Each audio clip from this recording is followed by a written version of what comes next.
at some time or another, have agonized over making a decision.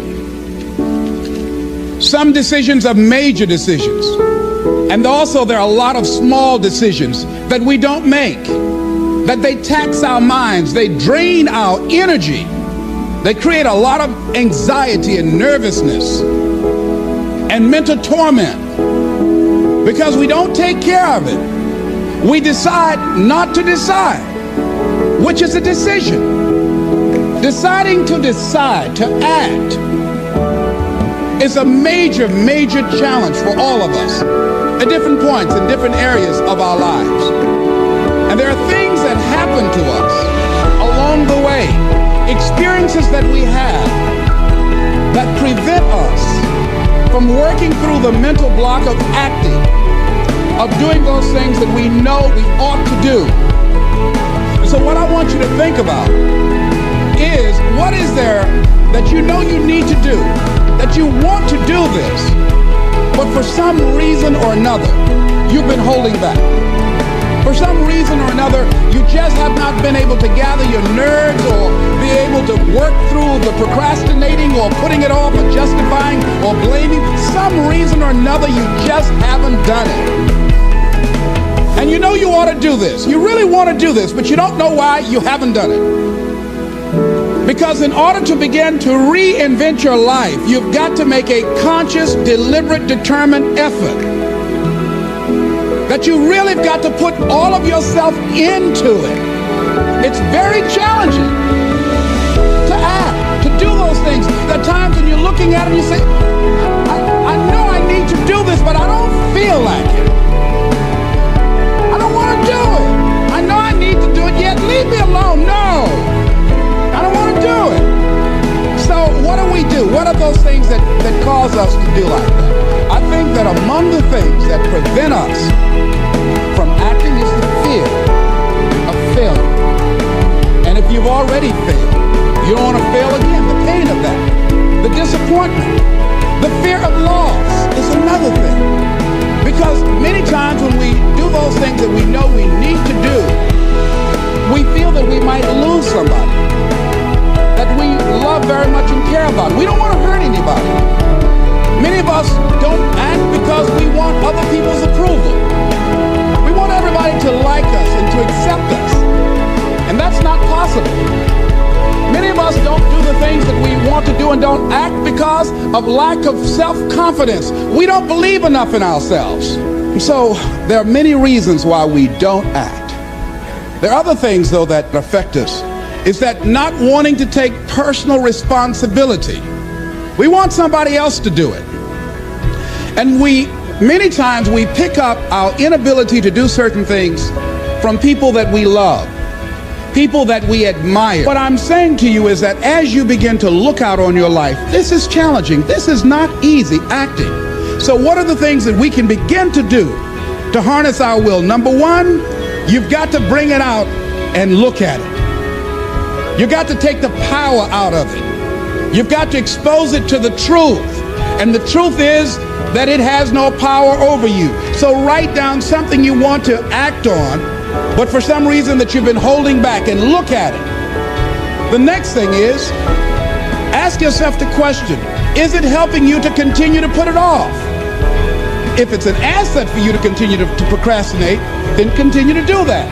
But if it's a liability for you, if it's causing you some mental and some emotional challenges, or perhaps a financial problem, look at that. Examine that for what it is. Next step, ask yourself, what's blocking you? What's preventing you from acting? Why don't you have the courage to handle that? Why won't you face that? What are you running away from? What kind of avoidance behavior are you engaged in? Next is, what is the worst thing that can happen when you take action? Next is, how will you feel after taking this action? I felt a sense of personal achievement when we look out on our lives. You ask the question, what are you going to do? Look at, as you think about this that you know you need to handle, what are you going to do? And then write down 3 strong reasons on why you know you must take action. And be explicit and descriptive in your reasons, because your reasons have power. Your reasons will drive you. When you have doubt, when your faith becomes weak, your reasons will fortify your faith. When you have an inner conversation, say, no, don't do that. Your reasons will become your rod and your staff to comfort you, to take you through those challenging moments. So write down your reasons. And what you will find, that when you decide to act, when you decide to take life on, and let me warn you, it can be painful, it will be uncomfortable, and that's where the growth is. When you're uncomfortable, when you're stretching out, when you're taking life by the collar, you're going to get thrown to the ground again and again and again. But when you have determination, and you know that what you're doing is right, it gives you your life, it gives a special meaning and power to you, you will have some power from on high. You will discover some things about yourself that will begin to electrify your personality.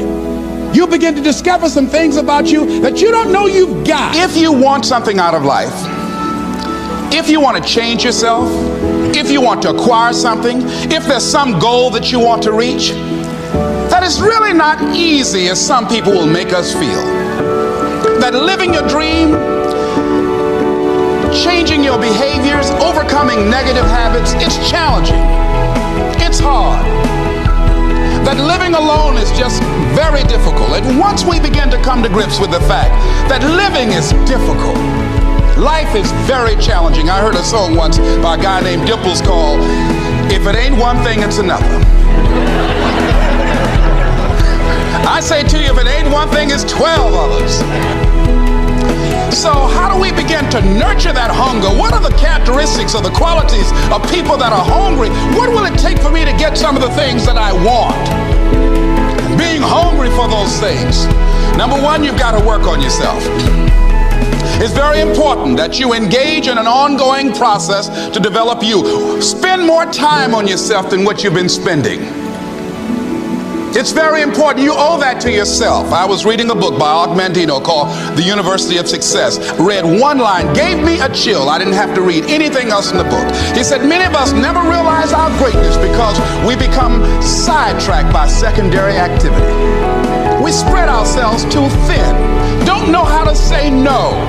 And we find ourselves doing all kinds of things and never ever have time to do those things that we need to do to work on ourselves. And then there goes a second, there goes another second, there goes another second, and we can't stop and hold time. And before you know it, you wake up one day and you're behind in your dreams and your bills. So decide that you're going to take some time to work on you, that you deserve that from yourself, that your life deserves some prime time. Because you are creating your own production. As Michael Todd would say, you are the star of your show. You are the director. You're writing the script. And you will determine whether your life is a smash office hit or flop. You determine that. Working on yourself, talking to yourself. That's so very important. Overcoming the negative conversation, that inner dialogue is going on all the time, even when you don't want it to be there. You can't stop yourself right now from thinking. You can't do it. It's going on. And so learning how to empower yourself, part of doing that is standing up to yourself. You've got to stand up inside yourself sometimes and say, shut up. You'll get scared sometimes. Your mind will go blank on you. Some people you will allow to unnerve you, and you wonder, what's wrong with me? I'm not crazy. That's why you've got to learn to make a conscious, deliberate, determined effort to stand up inside yourself.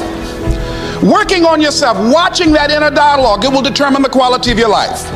When you have something you want to do, if you don't develop the courage to do that which has been given you to do, and you spend a lot of time going around trying to convince other people or trying to get their approval, what will happen is that you will lose your nerve.